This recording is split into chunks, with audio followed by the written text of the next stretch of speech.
Muchas personas que conozco cuando hablamos de Steve Jobs me dicen que admiran los productos que realmente hizo. O sea, la cantidad de cosas que sacó al mercado hablan por sí mismo de su nombre.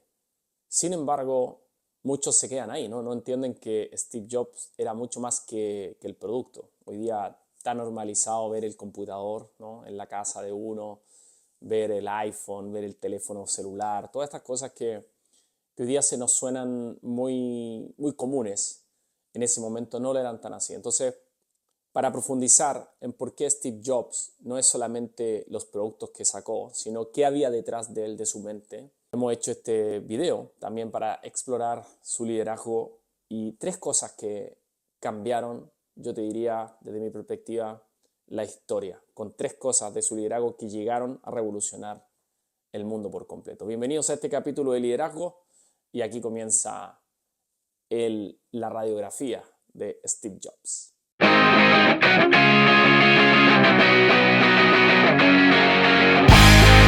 Vamos a revisar algunos clips que hablan sobre, por sí mismo van a hablar de Steve Jobs, sobre precisamente que él nunca veía el producto como algo como físico, ¿no? Siempre, o sea, si veía un ordenador, no es que estaba viendo el ordenador, él veía mucho más allá, veía revolución, siempre se relacionó con los productos de una manera totalmente distinta, a tal punto que no le importaba si vendía el dinero o lo que fuera, siempre la idea era lograr un objetivo mucho más excelso. Cuénteme, ¿cómo entró usted en el mundo de los ordenadores personales? Bueno, me topé con mi primer ordenador a los 10 u 11 años. Me cuesta recordarlo porque soy un auténtico vejestorio, pero fue cuando tenía 10 u 11 años, hará cosa de 30 años. Por entonces nadie había visto un ordenador. Digamos que se habían visto en el cine. Eran unos armatostes enormes que zumbaban de lo lindo. Por alguna razón resaltaban las unidades de cinta magnética como icono del ordenador o alguna lucecita parpadeante. Realmente nadie había visto un ordenador. Eran objetos misteriosos de gran potencia cuya maquinaria hacía cosas en segundo plano. Así pues, ver un ordenador y usarlo era todo un privilegio por entonces. Y yo pude acceder a la NASA, al Ames Research Center, aquí en California, y usar un terminal de uso compartido, por lo que en realidad no veía el ordenador sino el terminal compartido. Insisto, por aquella época cuesta recordar lo primitivos que eran. No existían los ordenadores con pantalla gráfica para vídeo, se trataba literalmente de una impresora, de un teletipo con un teclado donde uno introducía los comandos y había que esperar un rato hasta que la máquina hacía y te decía lo que fuera. Y no le di mayor importancia, porque nunca me dediqué a esto por dinero.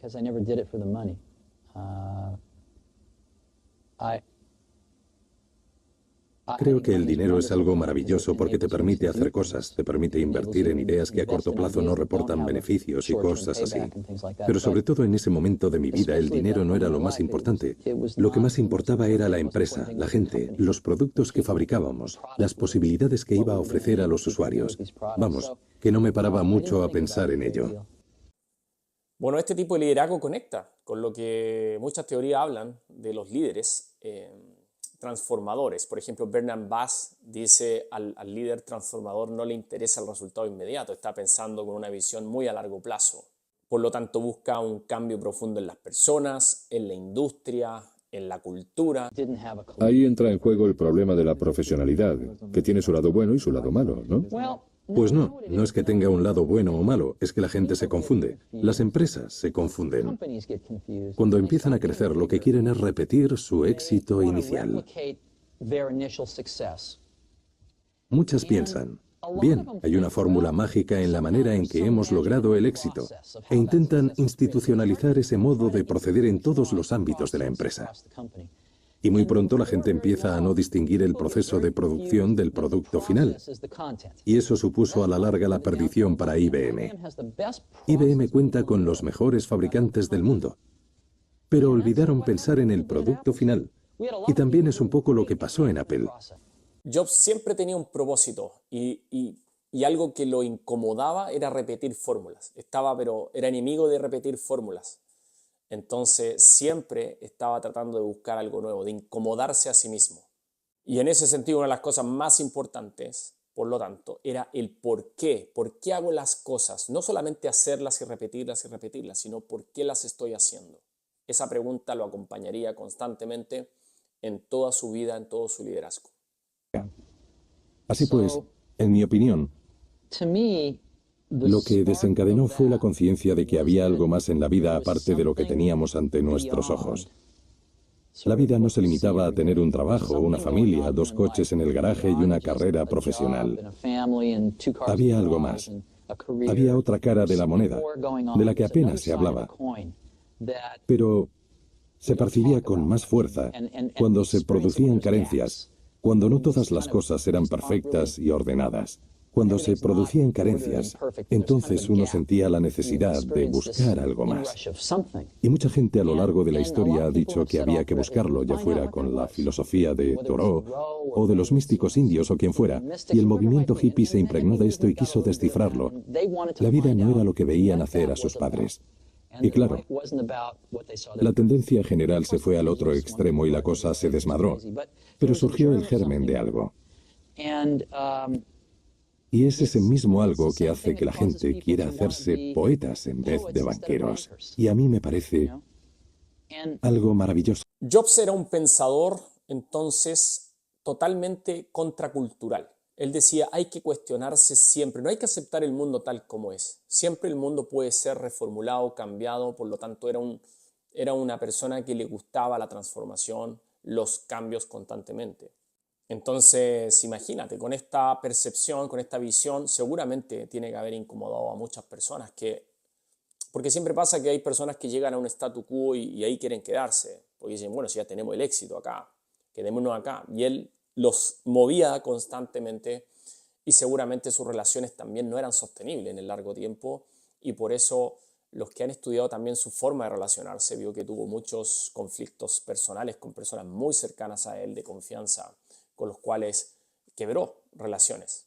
Como dice Kotter, Jobs construyó una mirada de futuro, algo que los líderes hacen, tenía una visión, esta cosa hippie o lo que fuera, de cuestionar el mundo, de armar equipos para eso, para ir a transformar la cultura, llevar el arte, mezclar tendencias y todo lo que fuera a la era de la tecnología, hizo que Steve Jobs finalmente fuera único.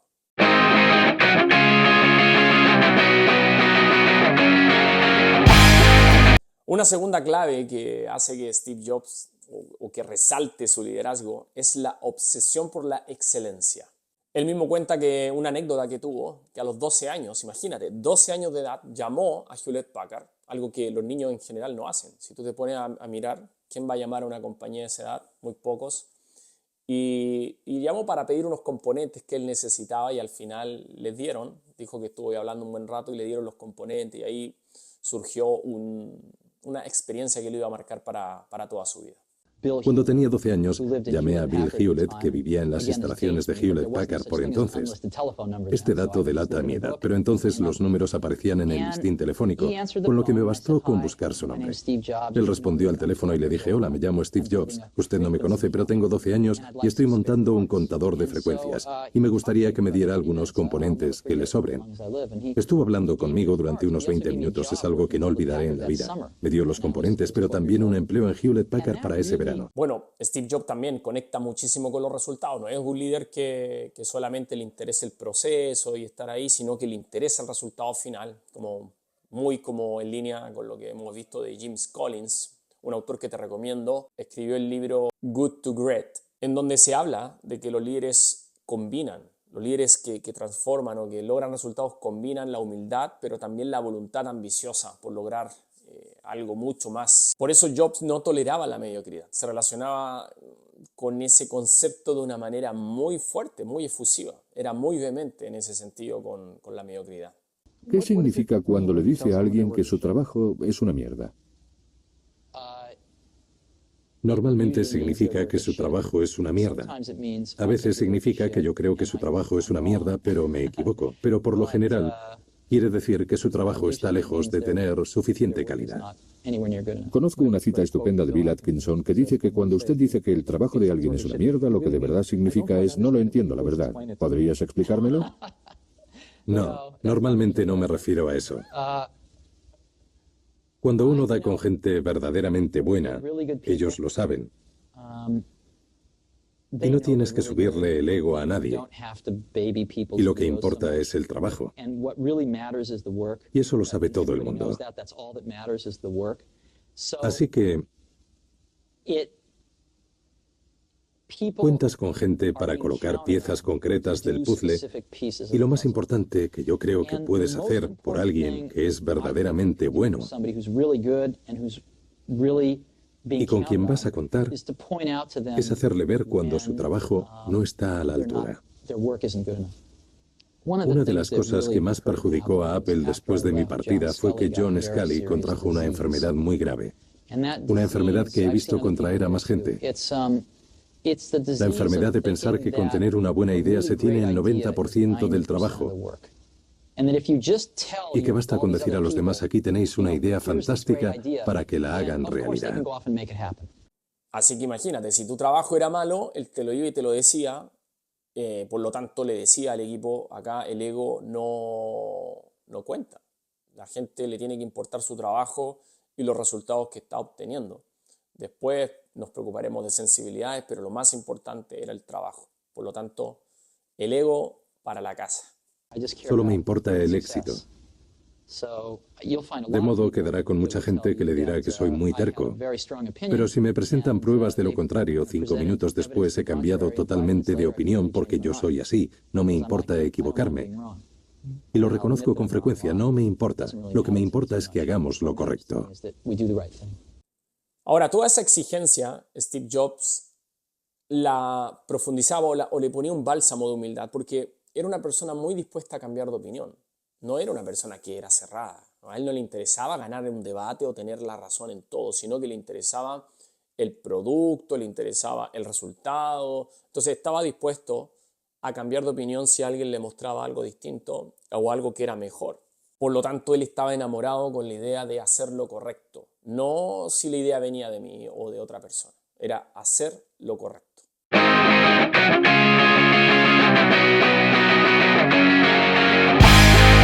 Una tercera clave de su liderazgo es la mentalidad crítica que tenía y su liderazgo contracultural.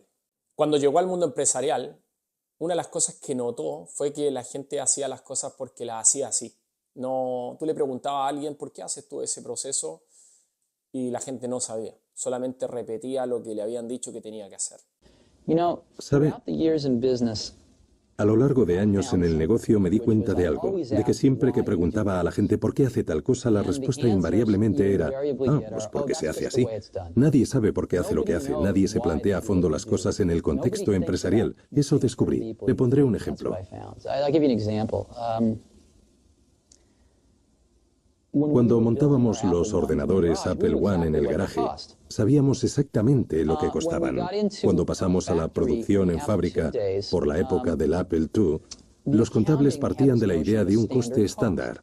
Se fijaba un coste estándar y al final del trimestre se ajustaba el precio a las variaciones. Yo no paraba de preguntar por qué se hacía así. Y me respondían que se hacía así. Y tras 6 meses indagando vi que la razón por la que se hacía así era porque no se dispone de mecanismos para controlar el coste real, con que se hace una hipótesis y luego se ajusta el coste al final del trimestre. Y no se conoce el coste real porque los sistemas de información no son lo bastante buenos, pero nadie me lo explicaba así. Entonces, inmediatamente eso lo convirtió en un líder distinto porque incomodaba a las personas. Lo que habíamos visto anteriormente en otra característica, llevaba la incomodidad a las personas con las que se relacionaba, porque él quería de alguna manera analizar las cosas, las profundidades del por qué hacían las cosas como se hacían y qué formas o qué oportunidades habían para poder hacerlas mejor. John Couch y usted se enfrentaron por el liderazgo de la empresa. Totalmente, y perdí. Así es. ¿Qué provocó ese enfrentamiento? Yo creía que la producción de los ordenadores Lisa iba a acarrearnos serios problemas. Opinaba que iba por muy mal camino, como acabo de explicar. Pero no logré convencer a suficientes altos cargos de Apple de que ese era el caso. Y dirigíamos la empresa en equipo por lo general. Así que fracasé en mi intento. Y si él encontraba una oportunidad, iba a ir y la iba a cambiar. Y eso, por supuesto, que no solamente le dio éxito, sino que también muchas veces lo llevó al fracaso. Pero esos fracasos no lo llevaron no sé, a caer, sino que le dieron resiliencia. Él estaba como convencido de su idea, de hacia dónde tenía que ir, muy en línea con lo que dice Bill George con el tema de la resiliencia. También en este periodo aprendió algo muy doloroso, que puedes trabajar con gente muy brillante, pero que si no tienen tu visión va a ser muy, muy difícil. Deben tener tu visión. Las personas tienen que tratar, cuando uno está liderando, te va a costar a lo mejor mover a ciertas personas que no van a capturar tu visión y tú vas a tratar de convencerla, de mostrársela y aún así no la van a entender. Y eso es bastante complicado, bastante frustrante para él, decía, muy doloroso. Al final, si la gente no ve tu visión, por más brillante que sean, por más capaces que tú puedas ver que son, no van a lograr los resultados que tú estás esperando como líder. No concebían lo que era una fuente de espaciado proporcional o un ratón. De hecho, recuerdo una discusión. Me gritaban que nos llevaría 5 años diseñar un ratón y que cada uno nos costaría $300. Al final me harté, salí y di con la empresa David Kelly Design. Les pedí que me diseñaran un ratón y en 90 días teníamos un ratón cuya producción nos salía por 15 pavos y de una fiabilidad increíble. Me di cuenta de que, en cierto modo, Apple no contaba con gente capacitada para entender la idea que me proponía en muchos sentidos. Un grupo reducido sí la captaba, pero el equipo en general, en su mayoría procedente de Hewlett Packard, no tenía la más remota idea. Y como ven acá queda de manifiesto cómo él quería que su visión vibrara, hiciera vibrar a la gente con la que estaba trabajando. O sea, no quería solamente estar trabajando, hacer lo que había que hacer, sino que la gente vibrara, dijera, mira, estamos haciendo algo revolucionario, y que vieran un propósito mayor en lo que estaban haciendo. No solamente haciendo un microchip, un software o lo que fuera que estuvieran haciendo, sino que realmente se involucraran con la visión que Steve Jobs tenía. Sin lugar a dudas, Steve Jobs no fue perfecto. Yo sé que por ahí mucha gente lo endiosa, otros también tiene bastantes críticos, pero lo más relevante es que lo que sí te puedo decir es que no lideró desde el ego, sino que lideró desde su visión de lo que él pensaba que era lo correcto. Y en eso, por supuesto, le llevó discusiones, noches, quiebres relacionales. Se la jugó por completo por lo que él creía. Y por lo tanto, este tipo de liderazgo, que no se ve muy a menudo, no solo cambian, o sea, uno podría decir cambió la empresa, cambió la forma que Apple o otras empresas copiaron los modelos de negocio, etc. Pero lo que más cambió fue la civilización. O sea, fue un líder que llegó a transformar la civilización. El ordenador personal, cómo se pensó, cómo llegó a las casas, todas estas cosas que empezaron a ocurrir, interacciones distintas. O sea, nos empezamos a relacionar de manera diferente gracias a la genialidad de Steve Jobs, que empezó a integrar ideas, cosas, ¿no? Visiones de diferentes lugares de la ingeniería, de la informática, y él veía cómo la era digital podía transformar esta interacción y cómo él podía sacarle el mayor provecho para liderar con su visión esta revolución. Obviamente él no lo hizo solo, había mucha gente talentosa con él, pero bueno, hay muchas entrevistas que dicen que la visión de Steve Jobs lo hizo posible, porque muchos de los que estaban alrededor eran ingenieros, eran personas más duras, que veían el producto, pero no lograban entender al cliente. Entonces ahí como que se perdían los productos y podían llegar perfectamente al fracaso. Y bueno, quizás la gran pregunta que nos dejó Steve Jobs no fueron los productos. A lo mejor tenemos el Mac por ahí, tenemos las cosas, el iPhone, algunos no, algunos que usan, que no usan, qué sé yo. Pero la pregunta de la gran enseñanza es que él no aceptó el mundo tal como es. Y ese liderazgo, eso tú, si tuviera que preguntártelo a ti de forma reflexiva, ¿crees que tu liderazgo tiene eso? O sea, ¿aceptas el mundo tal como es? ¿Ayudas a las personas a que no lo acepten tal como es? Porque esa es la yo diría, gran aprendizaje que Steve Jobs encarnó, no solamente a nivel discursivo, sino en su hacer y lo que logró parado en esa matriz ideológica. Hasta acá, bueno, estamos terminando este capítulo. Espero que te haya gustado este breve análisis de esta gran figura como es Steve Jobs y nos vemos en el próximo capítulo. No olvides suscribirte, por favor. Saludos.